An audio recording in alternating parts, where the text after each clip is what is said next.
Hello, Cancer, Sun, Moon, Rising, and Venus Signs. Kamusta kayo? Sana po ay nasa mabuti kayong kalagayan.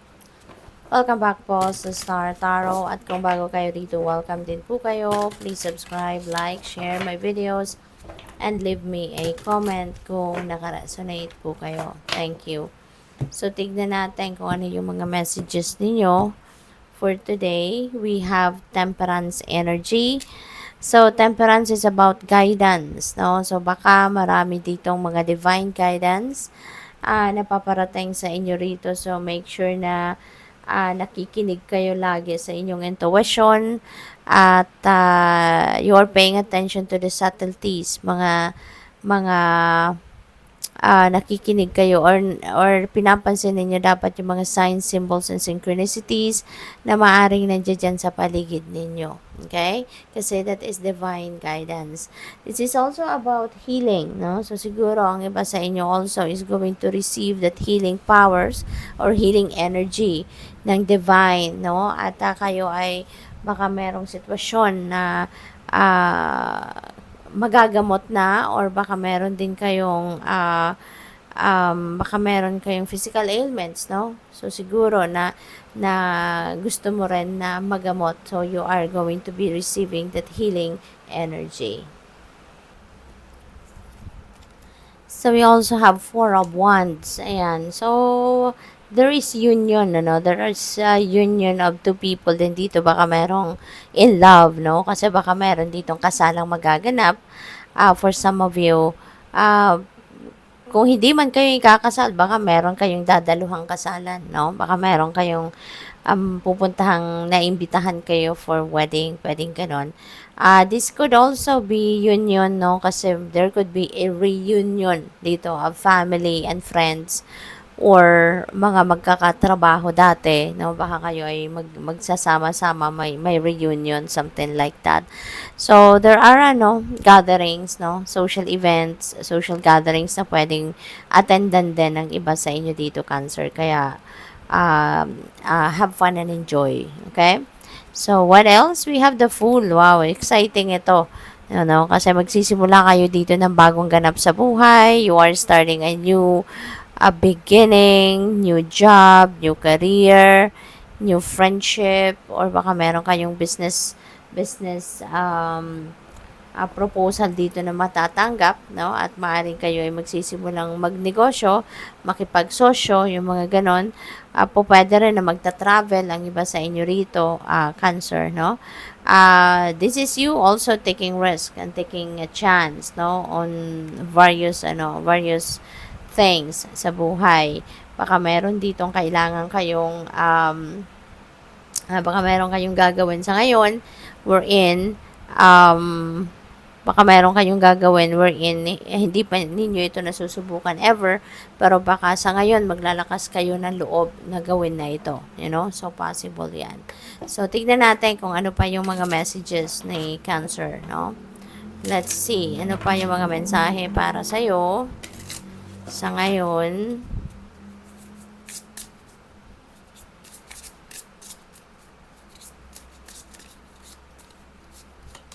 So we have number 30, we have Lily.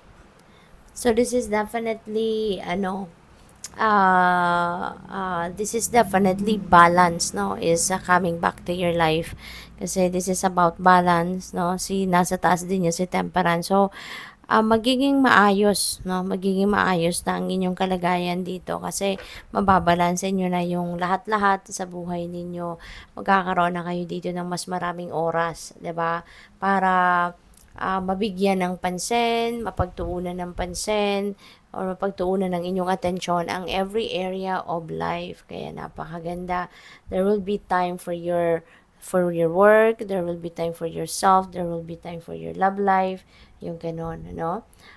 In terms of love life, din dito, kasi meron tayong Four of Wands, diba? So, maaari nga meron ditong magle-level up na ng inyong commitment with your person.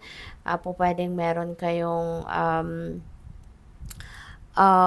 siguro nagde-develop, no, or po-prosper na relasyon. And ang maganda rito, no, kasi kung siguro yung kapartner ninyo sa buhay, yung romantic partner ninyo. Maybe this is someone na very matured na, maybe that person is older than you, kaya 'di ba kapag mas older ang isa, mas maganda 'di ba? Mas harmonious ang relationship kasi mas merong nakakaintindi. 'Di ba? Doon sa mas nakakabata. Whereas kung parehas magkaedad, no, wala namang diferensya, 'di ba? Kasi hindi naman natin natuturuan ng puso kung sino yung mamahalin natin, 'di ba? Pero doon sa mga ano, sa mga mas merong mas matured, no? Kumbaga ang edad, parang mas ano dito napi-pick up ko, mas maganda yung dynamics, kumbaga, no? Yung gano'n. But still, 'di ba, nasa pagsasamahan talaga 'yon. Nasa pag-uusap, nasa pag-iintindihan regardless of your age, 'di ba? So, 'yun lang. So, tignan natin kung ano pa yung message para sa'yo. We have cross. Baka, ang na-pick up ko dito agad, 'di ba? Baka merong problema or baka merong imperfections, no? Siguro sa planning ng pagpapakasal. Yun ang na-pick up ko dito na baka merong kailangang i-overcome. At ma-overcome nyo naman yan, kailangan lang na pag-usapan talaga. 'Di ba? Kasi baka meron lang kulang lang kayo sa pag-uusap, no, regarding preparations ng wedding doon sa mga may kasalang magaganap. And this is also about this is also about um, karma, you know. This is si cross kasi, this is a card of karma. So maaari, no, na para sa iba sa inyo rito, uh, uh, maaring this is payback time, 'di ba? And yung karma, it could be good, it could be bad, depende sa inyong sitwasyon. Depende sa kung ano yung ibabalik ng universe sa inyo sa ngayon na ginawa ninyo in the past. Kasi ano na ito ngayon, yung parang ibabalik na sa inyo ng universe sa ngayon kung ano man yung mga ginawa ninyo in the past. So if you have done good things, good deeds towards other people, di syempre, ganun din ang ibibigay niya sa'yo sa ngayon. Okay? So, what else? We have stork. Ayan. So, there could be good news na paparating dito. Maaaring magkakaroon kayo ng mga magagandang balita, tip, no, regarding developments sa inyong trabaho, sa inyong career, pwede rin sa relationship, yung mga ganon. So, maaaring may mga offers din dito na dadating, no, that could be related to money, career, finances, pwedeng ganon, or relationships, no. So, good luck sa'yo. Thank you for watching. Love and light. Namaste.